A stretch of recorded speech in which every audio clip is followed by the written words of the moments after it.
Malaysia merupakan negara yang berbagai bangsa dan tidak bukan akan mengalami pelbagai dan banyak dialog peradaban. Namun, apakah itu dialog peradaban dan yang paling utama, apakah kepentingan dialog peradaban itu sendiri? Kami, Fatimah binti Rahman, Radha Jannah binti Razali dan Alina Sifat binti Muhammad Sakri akan membincangkan tentang tajuk ini.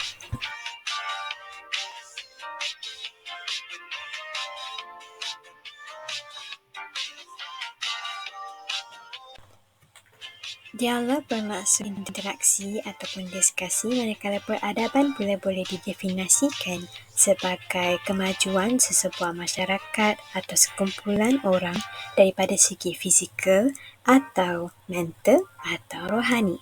Maka apabila digabungkan kedua-dua perkataan tersebut, dialog peradaban membawa maksud interaksi atau forum diskusi yang membincangkan perihal peradaban sesebuah masyarakat atau bangsa secara ilmiah untuk mencapai kesepakatan di antara golongan yang berlainan. Jadi sesuailah kita membincangkan tajuk ini sebagai satu negara yang berbagai bangsa.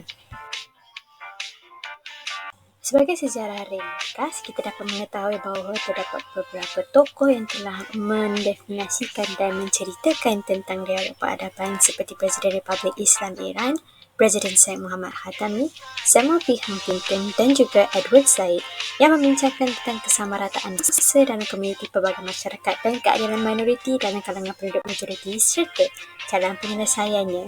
Jadi, bagi mencari bagaimana untuk menyelesaikan isu-isu ini, Persatuan Bangsa-Bangsa Bersatu telah mengisytiharkan 2001 sebagai Tahun Dialog Antara Peradaban. Kemudian kita telah institusikan dialog peradaban dalam International Progress Organisation oleh Hans Kohler. Di Malaysia, dialog peradaban berlaku di dalam Dialog Islam Konfusianisme pada tahun 1996 dan Dialog Islam Barat 1996 di Universiti Malaya, serta Institut Kefahaman Islam Malaysia telah menganjurkan seminar Europe and the Islamic World pada tahun 1998. Maka daripada pengenalan tersebut, kita dapat mengetahui bahawa fungsi dialog peradaban terdapat 3 yang utama, iaitu mengenali identiti sesebuah tamadun dengan membincangkan antara tamadun lama dan juga tamadun baru, dan juga membincangkan tentang sejarah daripada bangsa sendiri, memupuk kemasyarakatan dalam pertembungan negara dan akhir sekali melahirkan sifat permufakatan antara setiap kaum. Seterusnya, kita akan membincangkan tentang etika dan adab dalam dialog peradaban. Etika dan adab merupakan panduan yang perlu kita patuhi ketika sedang berdialog. Antaranya, kita perlu saling memahami dan menghormati nilai, norma, pengalaman sejarah dan realiti kebudayaan yang wujud terhadap peradaban lain.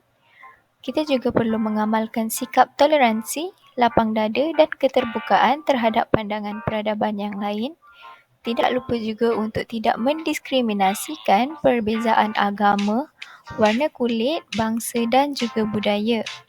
Kita juga perlu ikhlas dan jujur ketika sedang berdialog, mengamalkan nilai-nilai murni dalam percakapan dan juga perbuatan, sentiasa merendah diri ketika sedang bercakap, dan akhir sekali mencari kebenaran dan bukan untuk menang dalam sesuatu situasi.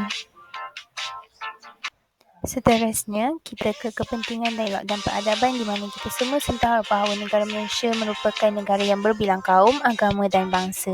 Jadi dengan adanya dialog dan peradaban, kita dapat wujudkan semangat kesedaran, kesatuan dan kejujuran bersama-sama di mana dialog dan peradaban dapat dijadikan platform yang membantu pihak yang terlibat untuk berbincang secara mendalam dan mencari kesefahaman dalam menyelesaikan isu-isu yang berkaitan.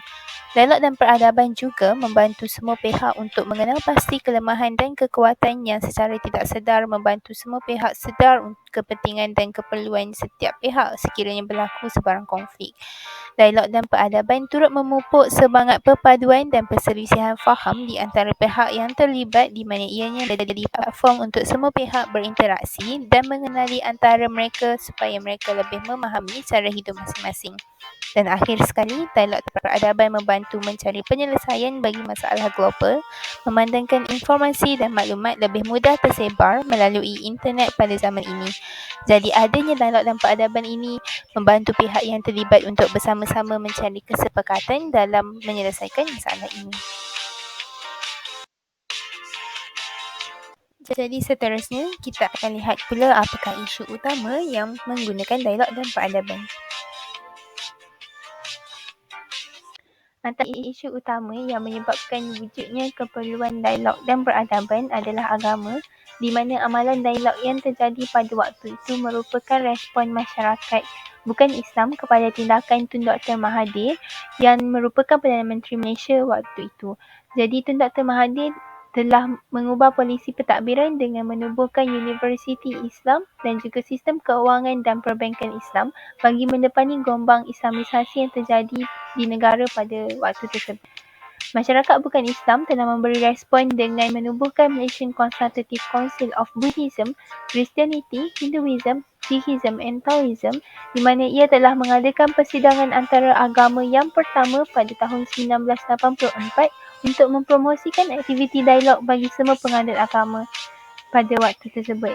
Jadi masyarakat Islam telah memberi respon pada tindakan ini dengan menubuhkan Islamic Outreach Sabin Center dan menggiatkan lagi amalan dialog dengan menubuhkan Interfaith Spiritual Friendship, International Movement for a Just World dan juga Malaysian Interfaith Network, di mana tujuan mereka adalah untuk membina masyarakat yang harmoni antara kaum dan agama di Malaysia. Untuk isu yang berikutnya adalah isu perkauman, di mana amalan dialog dan peradaban adalah hasil dari peristiwa 13 Mei 1969, di mana peristiwa ini merupakan kesan dari konflik antara kaum yang berbeza dari isu yang melibatkan kepentingan setiap kaum yang tidak diselesaikan. Dan isu ini berakhir dengan pentumpahan darah pada 13 Mei 1969. Jadi selepas peristiwa ini, masyarakat telah menubuhkan Peer Life Society di mana ia memfokuskan pendekatan kebajikan masyarakat setempat tanpa mengira latar belakang agama. Selain itu juga terdapat penubuhan Bishop's Institute of Interreligious Affairs oleh penganut Kristian di mana ianya merupakan entiti rasmi dalam mengendalikan aktiviti dialog dan bekerjasama dengan Dr. Chandra Muzaffar yang telah membentuk NGO aliran di mana ia memfokuskan perjuangan isu-isu hak kemanusiaan dan kesejahteraan. Akhir sekali, kita akan mengenal pasti kesan positif dialog peradaban dan juga implikasi sekiranya kita tidak mengamalkan dialog peradaban dalam kehidupan. Antara kesan positif dialog peradaban yang dapat dikenal pasti adalah dapat memupuk semangat perpaduan dan mengelakkan perselisihan faham. Seterusnya, mewujudkan kesedaran, kesatuan dan kejujuran bersama-sama. Yang ketiga, mengenal pasti kekuatan dan kelemahan masing-masing. Dan akhir sekali, membina satu barisan bersama untuk menentang dominasi Barat.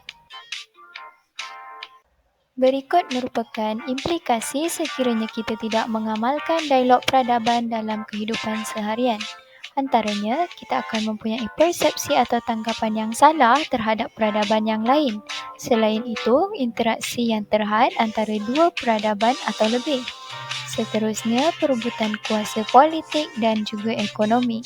Dan akhir sekali, kejahilan tentang tamadun-tamadun yang lain.